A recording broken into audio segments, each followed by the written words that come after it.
Whitey, it almost was Inception, right? Remember in Inception when they have to put the idea in his head in order for, whatever the plot was, they got to put this idea in his head. He's got to think about it on his own. Yeah, so that was called Inception. Right.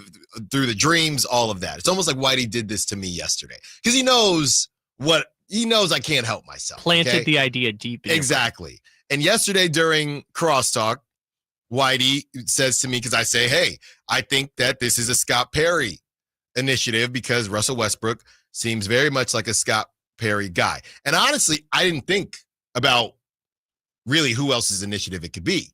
Whitey Gleason essentially said it without saying it. When you look at some of the other moves that have been made, when you look at some of the other initiatives that we've seen in the past, the types of people that we've seen, the types of players that we've seen the Kings interested in, maybe this is a bit beyond Scott Perry. Maybe it is, maybe it isn't. We will probably find that out at some point because everything tends to come out these days. But Whitey kind of threw it to me, let my brain do its thing that it tends to do. Inception. And now, I'm kind of in the camp of maybe this is a Vivek thing. Is this the first Vivek thing of the Scott Perry initiative? Let's think about it, right? It's a big name. We know he likes big names. We know he kind of doesn't care if certain things make sense from a roster perspective. Those are things that kind of fit with this Russell Westbrook conversation. Now, is that how it's going to go? And are they going to bring him in regardless? As I mentioned in the first segment, and this is a reason to essentially not believe that it is an owner initiative and it is a GM initiative, because Carmichael Dave says yesterday in a quote tweet from E-Train Talk Sports, E-Train, 14-year-old aspiring journalist who covers the NBA. His name is Ethan. Go check him out on social media. He's doing some great stuff. Ethan says, if the Sacramento Kings don't trade for Jonathan Kaminga, I don't think they will sign Russell Westbrook. They've been connected to him for months, but signing Russ doesn't make much sense given the current state of the Kings roster, ... Carmichael Dave quote tweets it and says, you're almost certainly correct. While getting Kaminga doesn't guarantee Russ, not having an outgoing guard all but eliminates Russ on the Kings. So that got me off of the owner initiative inception thought process. And I said, okay, that again sounds like a GM move, right? If we don't get this, then we're not going to be able to do it. The other thing that it brought up to me is that, and Tim McMahon is the latest to bring up Russell Westbrook to the Kings. The other thing that kind of triggered in me is that this Kaminga thing might not necessarily be done. Now, I'm not going to spend time on it because nothing has necessarily changed, right? We are going to talk about how the qualifying offer could help or hurt the Kings, specifically in this upcoming season. So we are going to have some conversations there. But the fact that the Westbrook thing, according to Dave, is so connected to the Kaminga thing, but the Westbrook thing is not going away, kind of makes me feel like this Kaminga thing isn't dead in the water yet. I don't know how they would get it done. And each and every day, it sounds like the Kaminga's camp is headed closer to signing the qualifying offer. And I would just assume now, and we'll talk about it, but I would assume that he's going to have a no trade clause in that situation. So he can just say, I'm saying no to everyone. I don't want anybody to have any version of control. I just want to go straight into unrestricted free agency, which is what Cam Thomas is looking to do as well.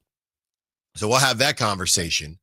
But it does make me wonder if this Kaminga thing is completely done, because I would assume, I believe, I know that Carmichael Dave is talking to basically as close as you can get in the Kings organization. All right. I do know that.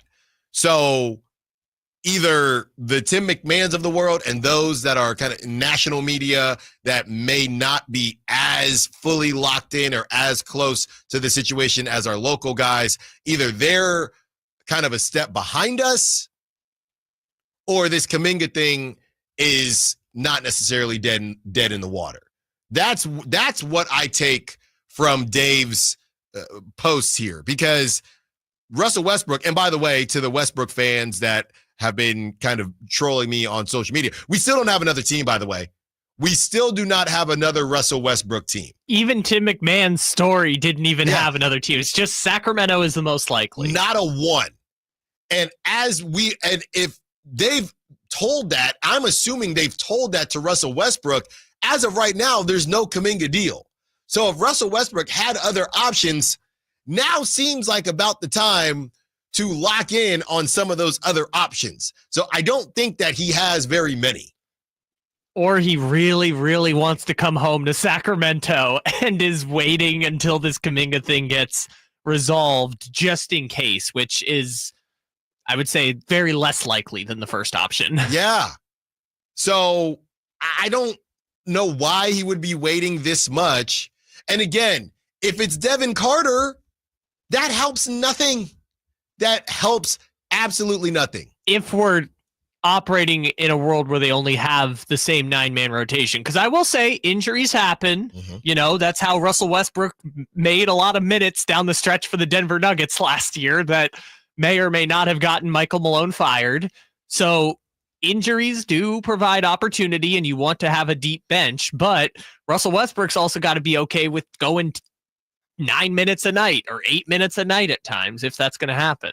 To that point, though, do you think that Russell Westbrook really doesn't want to leave California, which we do know for a fact? The Westbrook fans are saying he really doesn't want to leave California. That's right. They not, basically that's said, not, well, Chris Paul's old and he doesn't want to leave California. Russell Westbrook's old. He must not want to leave California either. Yeah. Again, that's not. No, let's be careful. No one's confirmed that. The Westbrook people are just yelling at you that he doesn't want to leave California. The Westbrook people told me he turned down the Knicks, the Bucks. He's turned down all these teams because he's staying on the West Coast. Yes. Again, let's not. I know your inception brain is getting warped right now, but let's not forget. Let's come back to reality. That is not true. So, with that being said, now, right? If you're Russell Westbrook, do you simply wait and see what happens throughout the season? And, for example, DeJounte Murray, right? With the Pelicans, if what happened last season happened this season and Russell Westbrook was just chilling, just waiting, which is kind of messed up. I'm just going to wait for somebody to get injured, but it is what it is. I'm just going to wait. DeJounte Murray pops his Achilles and the Pelicans say, fine, we'll bring in Russell Westbrook. And he would have played a lot of minutes for Russell Westbrook, but it was on a bad team. So I'm just not really sure. Very similar to what I don't know what the Kings are actually attempting to do. I don't really know what Russell Westbrook wants at this point in time. Yeah, I don't think he's going to do the Jay Crowder thing, right? Jay Crowder. No, I don't either. Jay Crowder had gotten to a point in his career where he was good.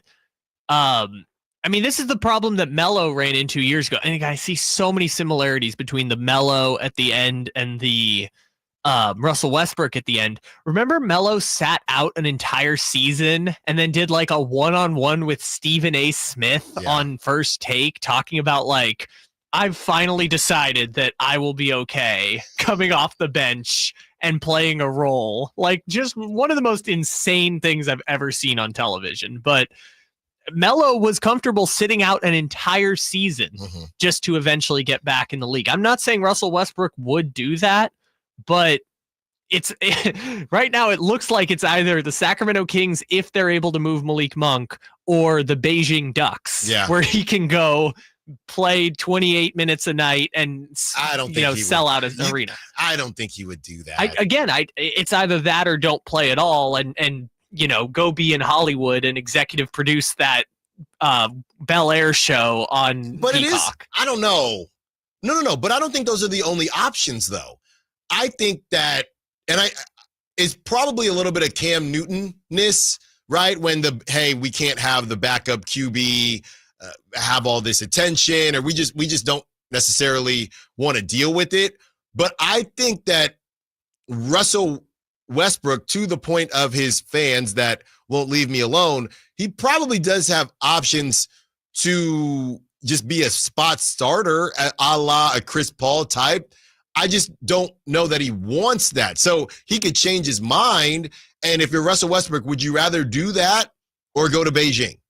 I mean, if he wants to, if his fans are right at all, he don't want to go to the East Coast. He definitely don't want to go to Beijing. That's kind of my thought, is like, will he evolve at this point? I can't remember what they were talking about with Ben Simmons, but it's like every year a new crop of 20 to 40 rookies come into the league for those 350 spots, and it pushes some of them younger, but it pushes 20 to 40 of those people out of the league, and Westbrook appears to be on that bubble right now. So what's going to happen next year? Like, if this year he's going to have to evolve, what's going to happen next year when there's a new batch of 20 to 40 rookies coming in? I mean, is this going to be the end of Russell Westbrook's career one way or another? And if so, does he want it to end again, like we talked about, 10 minutes, the thing that got the Westbrook people on you? Does he want to end it playing 15 minutes a night in Sacramento?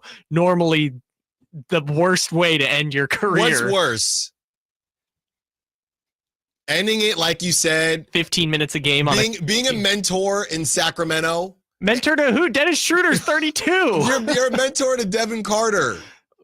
You're a mentor to Devin Carter. Okay. You are a mentor to Devin Carter, Keon, whoever combo guard he likes the best, or you go to Beijing. Like, what's the worst? What is a worse way to end it? And then the Kings, you are mentor on a 35-win team, or Beijing. If you go to Beijing, I will say, A, you're probably going to make a lot of money, and B, if you play it right, Stephon Marbury is still out here selling shoes in China. But I do feel like there is a level, and we're kind of losing the plot here. But let's hope the Westbrook people don't find this one. But I do no. I'm not saying this, because I do feel like there is a level of, hey, I never had to go to Beijing, right? I never had to go over. I played in the NBA for my whole career. Now, I don't know where Westbrook falls, and some players don't care. Obviously, you got the Dwight Howards of the world, but Carmelo Anthony, that brother didn't want to come off the bench. He's not going. Carmelo just started a pot. He was not going to go overseas. Melo sat out a whole season, and yes. I think even part of another season, because he didn't want to go do the China thing, which, again, Westbrook, what do you want to do with your post-playing career? Yeah. That's the question you should be asking yourself now. Like, let's not push this off. He wants to dance when Kendrick is in town. And live in Los Angeles and make Bel Air, which I always see he's an executive producer for. So weird. And it's a great show, by the way. 916-339-1140. Does the Westbrook interest worry you that ownership is a part of the basketball conversations? 916-339-1140. We got some 2K ratings to complain about if you're into it. Allen Stiles, Sactown Sports.